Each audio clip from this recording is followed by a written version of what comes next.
Today, I have put together every single game release coming to Nintendo Switch 2 in May, and there is honestly a lot to talk about this month.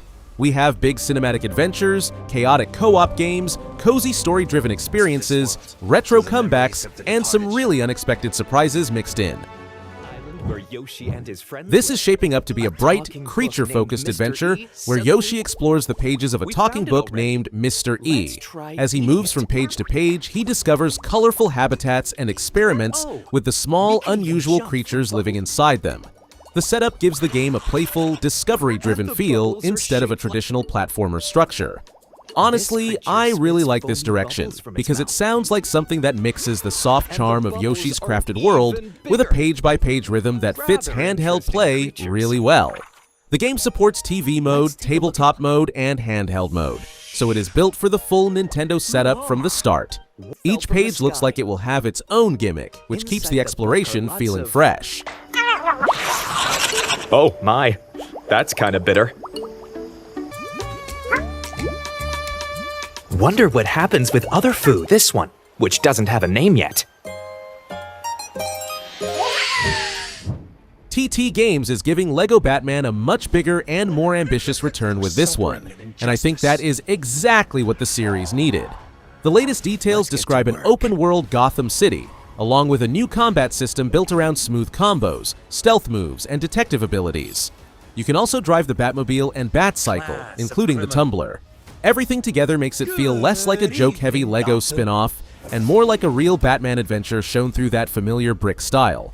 A portable open-world Gotham with short missions, collectibles, and co-op play sounds like a strong match for Switch 2. Warner is clearly treating this as a major release, with multiple trailers, a confirmed worldwide launch date, and planned post-launch DLC already outlined. Chaos! Someone's gotta step up! Don't do that. Sorry.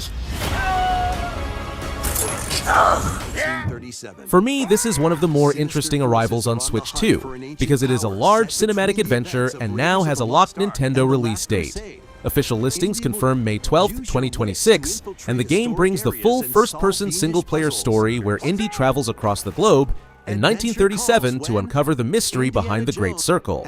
This is not a smaller side release or a cut-down spin-off.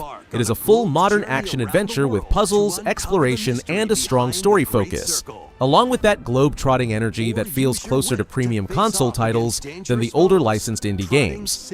On Switch 2, it could become one of those ports that shows what the new hardware can do with bigger third-party games, especially if the image quality and performance hold up in both docked and handheld play.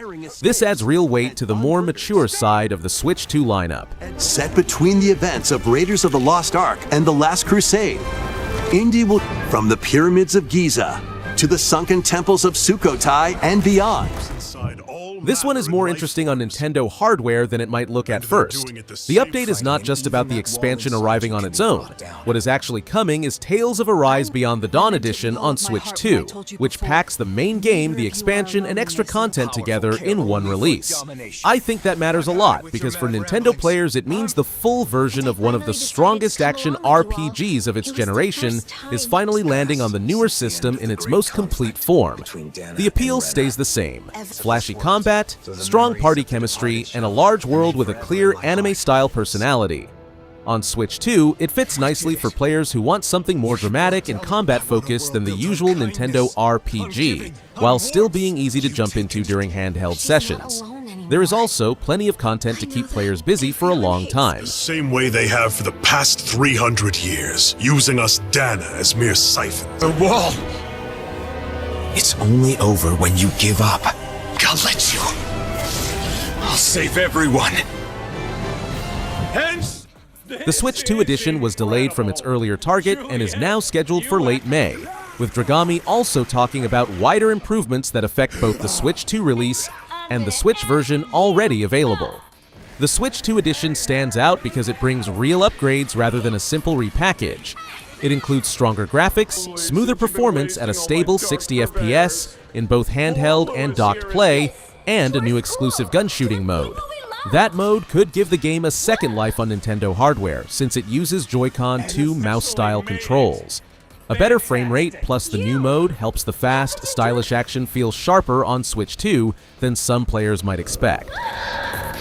Juliet!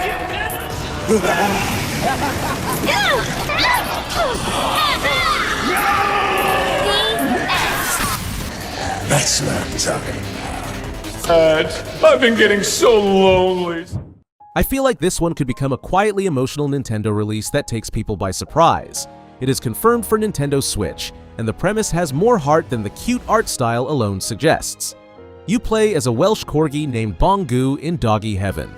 He catches the scent of his human and sets off on a journey built around reunion, loss, memory, and companionship. The setup is already powerful, and it fits Nintendo hardware well because it blends simple movement and exploration with a warm, story-driven hook. The update also mentions costume customization on Switch, which adds a bit of charm without pulling focus from the emotional core.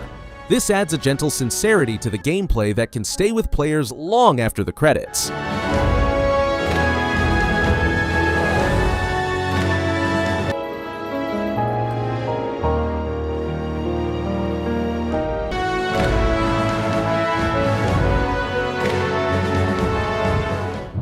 Mixtape could become a sleeper favorite on Switch 2 because it is built around mood, memory, and music instead of traditional action.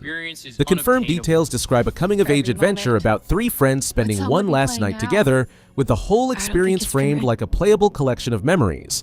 To me, that gives it a very different identity from most Nintendo releases and makes it stand out. It feels closer to an interactive road movie than a standard adventure game.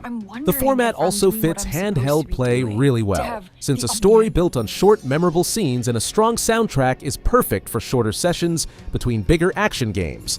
It offers something personal and atmospheric, and the writing paired with that nostalgic tone is what will carry it. The optimal teenage experience. The teenage experience is unobtainable. Every moment. What song would be playing now? I don't think it's been written yet. In my opinion, Call of the Elder Gods looks like a good match for Nintendo players who enjoy slower, smarter adventures where atmosphere does most of the work. The confirmed information describes a fully voiced puzzle adventure inspired by cosmic horror, following Harry Everhart and Evangeline Drayton as they search for the truth behind missing loved ones while facing forces beyond human understanding. That gives the game more emotional weight than a simple, spooky mystery. Nintendo systems tend to do well with games built on strong world building and tone rather than constant combat. The mix of cosmic mystery and personal grief creates a sticky atmosphere, especially in portable play where it is easier to settle into each chapter. This is a focused single-player experience with a very specific identity that story-driven puzzle fans will want to keep an eye on. Unable to atone for his past. To work together. And long lost to time. And those who... The confirmed story follows Lukita, a young salvager on the planet Bitter, where a sudden giant robot attack sets off events that could reshape her life and the future of the planet. There is room here for both mechanical spectacle and a more personal journey, which I think is a good combination for a portable RPG. The setting has real texture, and turn-based progression, exploration, and mech-flavored strategy tend to work well in handheld sessions. There's also a platform detail worth noting.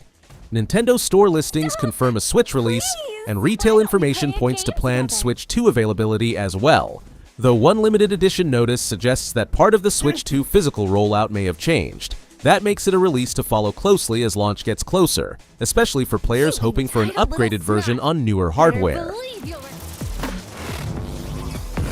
I'm taking you down! Gotcha!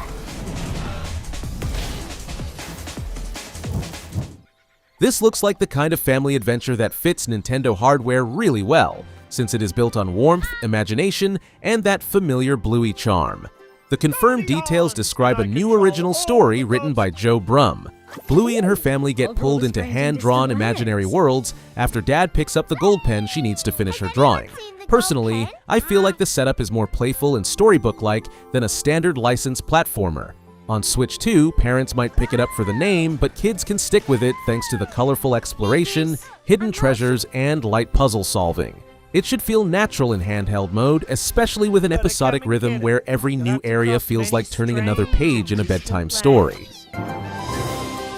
You mean this? I am king? Are we gonna make it out of here? It's not over yet. This! We'll see about that. If you want it, you gotta come. R-Type Dimensions 3 looks like a real nostalgia hit for shoot-'em-up fans, but in my view, it is also aiming higher than a simple retro repackage.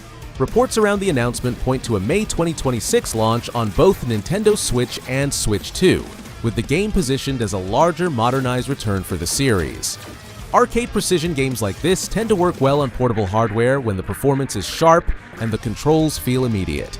There has also been discussion about the physical release and cartridge format, which shows that collectors are already paying close attention. That usually points to an audience that is genuinely invested rather than casually curious. A mix of classic R-Type tension with modern visual and quality of life upgrades could help it stand out on Switch and Switch 2.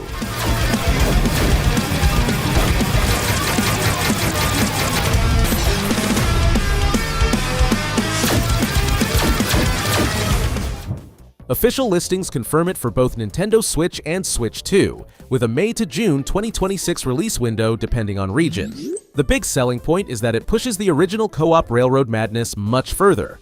You are still building tracks while the train keeps moving, but now there are branching routes, new biomes, bosses, random encounters, side objectives, and much more variety in how each run plays out.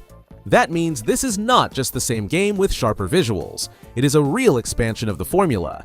In local and portable play, it fits Nintendo platforms perfectly, since every session turns into panic, laughter, and last-second saves. A smooth Switch 2 version during the larger runs could easily become the preferred way to play.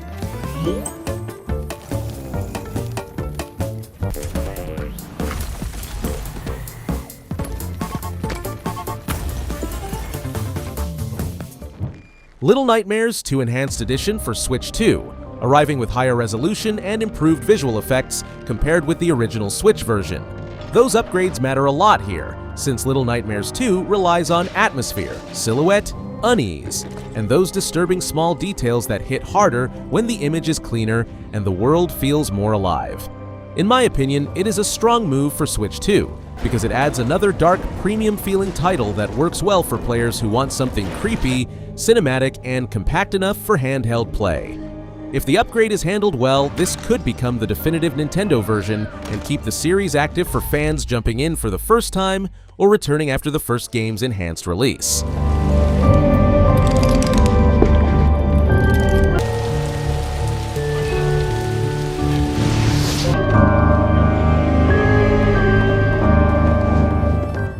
This revival could click with Switch 2 players if it lands with the right balance of retro identity and modern speed.